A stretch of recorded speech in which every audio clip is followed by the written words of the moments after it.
السلام علیکم رحمۃ اللہ وبرکاتہ۔ قابل احترام دوستو، آج کے اس درس حدیث کے اندر آپ تمامی لوگوں کے استقبال ہیں۔ انشاءاللہ اس تمام حدیث کو ہم سنیں گے بھی، سن کر عمل کریں گے اور اس کو دوسروں تک پہنچانے کی پوری کوشش کریں گے۔ شروع کرتے اللہ کے نام سے۔ بسم اللہ الرحمن الرحیم۔ اسلامی تاریخ، حضرت شعیب علیہ السلام کی دعوت اور قوم کی ہلاکت۔ اللہ تعالیٰ نے حضرت شعیب علیہ السلام کو اہل مدین اور اصحاب ایکا کے پاس ہدایت کے لیے بھیجا۔ یہ قوم شرک و بت پرستی میں مبتلا ہونے کے علاوہ تجارت، لین دین میں دھوکہ بازی، ناپ تول میں کمی، لوٹ گھسوٹ اور ڈاکہ زنی میں حد سے بڑھ گئی تھی۔ حضرت شعیب علیہ السلام نے ان تمام برائیوں سے باز رہنے اور ایمان و توحید قبول کرنے کی دعوت دی، مگر اس نافرمان اور مختلف گناہوں میں مبتلا قوم پر آپ کی نصیحت کا کوئی اثر نہیں ہوا، اور پوری قوم آپ کو وطن سے نکالنے اور پتھر مارنے کی دھمکی دینے لگی اور آپ کی عبادت و نماز کا مذاق اڑانے لگے۔ پھر بھی حضرت شعیب علیہ السلام برابر ان کو سمجھاتے رہے۔ قوم لوط اور دوسری نافرمان قوموں کے برے انجام کا تذکرہ کر کر ڈراتے رہے، مگر یہ بدبخت اور نافرمان قوم ضد اور ہٹ دھرمی میں بڑھتی چلی گئی۔ بالآخر اللہ تعالیٰ نے ان کو آسمانی آگ اور زمینی زلزلے سے تباہ و برباد کر دیا۔ حضرت شعیب علیہ السلام اہل ایمان کو لے کر حضر الموت چلے گئے اور 140 سال کی عمر میں وفات پائی۔ سبق نمبر 2، حضور صلی اللہ علیہ وسلم کا معجزہ، فرشتوں کا نبی کریم صلی اللہ علیہ وسلم سے باتیں کرنا۔ نبی کریم صلی اللہ علیہ وسلم جب طائف والوں سے بالکل مایوس ہو کر واپس ہوئے، راستے میں کسی جگہ اطمینان ہوا تو دیکھا کہ ایک بادل کا ٹکڑا ان پر سایہ کیے ہوئے ہیں، اور اس میں حضرت جبرائیل علیہ السلام موجود ہیں اور فرما رہے ہیں اللہ تعالیٰ نے آپ کی قوم کا جواب سن لیا اور آپ کی خدمت میں پہاڑوں پر متعین فرشتوں کو بھیجا، آپ ان سے متعلق جو چاہیں ان کو حکم دیں۔ اس کے بعد پہاڑوں پر متعین فرشتوں نے مجھ کو سلام کیا اور کہا، اے محمد صلی اللہ علیہ وسلم، اگر آپ حکم ہو تو ان دونوں پہاڑوں کے درمیان اس سب کو کچل ڈالوں۔ آپ صلی اللہ علیہ وسلم نے فرمایا، نہیں، مجھ کو یہ امید ہے اللہ تعالیٰ ان کی نسل میں کوئی بندہ ایسا پیدا کرے گا جو اللہ کی عبادت کرے اور اس کے ساتھ کسی کو شریک نہ ٹھہرائے۔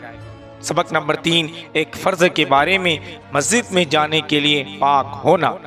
رسول کریم صلی اللہ علیہ وسلم نے ارشاد فرمایا، کسی حائضہ عورت اور کسی جنبی یعنی ناپاک آدمی کے لیے مسجد میں داخل ہونے کی اجازت نہیں ہے۔ فائدہ، مسجد میں داخل ہونے کے لیے حیض و نفاس سے اور جنابت سے پاک ہونا ضروری ہے۔ سبق نمبر 4، ایک سنت کے بارے میں بیمار کو دعا دینا۔ رسول کریم صلی اللہ علیہ وسلم جب کسی مریض کی عیادت کرتے تو فرماتے، لا باسا طہورن انشاءاللہ، ترجمہ، گھبراؤ نہیں، انشاءاللہ اچھے ہو جاؤ گے۔ سبق نمبر 5، ایک اہم عمل کی فضیلت، غریبوں کے کاموں میں مدد کرنا۔ رسول کریم صلی اللہ علیہ وسلم نے فرمایا، بیوہ اور مسکین کے کاموں میں جد و جہد کرنے والا اللہ کے راستے میں جہاد کرنے والے یا رات بھر عبادت کرنے والے اور دن میں روزہ رکھنے والے کے مانند ہے۔ سبق نمبر 6، ایک گناہ کے بارے میں اللہ تعالیٰ کے ساتھ شریک نہ کرنا، اللہ تعالیٰ کے ساتھ شرک نہ کرنا۔ قرآن میں اللہ تعالیٰ فرماتا ہے، بلا شبہ اللہ تعالیٰ شرکوں کو معاف نہیں کرے گا، شرک کے علاوہ جس گناہوں کو چاہے گا معاف کرے گا، اور جس نے اللہ کے ساتھ کسی کو شریک کیا تو اس نے اللہ کے خلاف بڑا جھوٹ بولا۔ سبق نمبر 7، دنیا کے بارے میں، دنیا کی زینت کافروں کے لیے۔ قرآن میں اللہ تعالیٰ فرماتا ہے، دنیا کی زینت تو کافروں کے لیے سوار دی گئی ہیں، نہ کہ مسلمانوں کے لیے، اور کافر لوگ مسلمانوں کا مذاق اڑاتے ہیں۔ حالانکہ جو مسلمان کفر و شرک سے بچتے ہیں وہ قیامت کے دن ان کافروں سے درجوں میں بلند ہوگی۔ آدمی کو اپنی دنیا داری اور مالداری پر غرور نہیں کرنا چاہیے، کیونکہ اللہ تعالیٰ جسے چاہتا ہے بے حساب رزق دیتا ہے، اسی لیے مالدار ہونا کوئی فخر کی چیز نہیں ہے۔ سبق نمبر 8، آخرت کے بارے میں قبر ہی میں ٹھکانے کا فیصلہ، یعنی قبر ہی میں ٹھکانے کا فیصلہ۔ رسول کریم صلی اللہ علیہ وسلم نے ارشاد فرمایا، جب تم میں سے کوئی وفات پا جاتا ہے تو اس کو صبح شام اس کا ٹھکانہ دکھایا جاتا ہے۔ اگر جنتی ہو تو جنت والوں کا، اور اگر جہنمی ہے تو جہنم والوں کا ٹھکانہ دکھایا جاتا ہے۔ پھر کہا جاتا ہے یہ تیرا ٹھکانہ ہے، جہاں تک کہ اللہ تعالیٰ قیامت کے دن تجھے دوبارہ اٹھائے۔ سبق نمبر 9، طب نبی صلی اللہ علیہ وسلم سے علاج، شہد اور قرآن سے شفا۔ رسول کریم صلی اللہ علیہ وسلم نے ارشاد فرمایا، تم اپنے لیے شفا کی 2 چیزیں یعنی شہد اور قرآن کو لازم پکڑ لو۔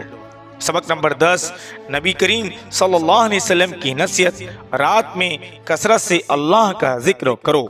رسول کریم صلی اللہ علیہ وسلم نے ارشاد فرمایا، اللہ تعالیٰ رات کے آخری حصے میں بندوں سے بہت زیادہ قریب ہوتے ہیں۔ اگر تم سے ہو سکے تو اس وقت اللہ تعالیٰ کا ذکر کیا کرو۔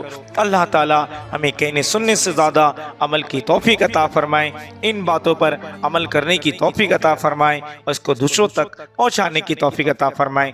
میرے دوستو، اس کو عمل بھی کریں اور دوسروں تک پہنچائے بھی۔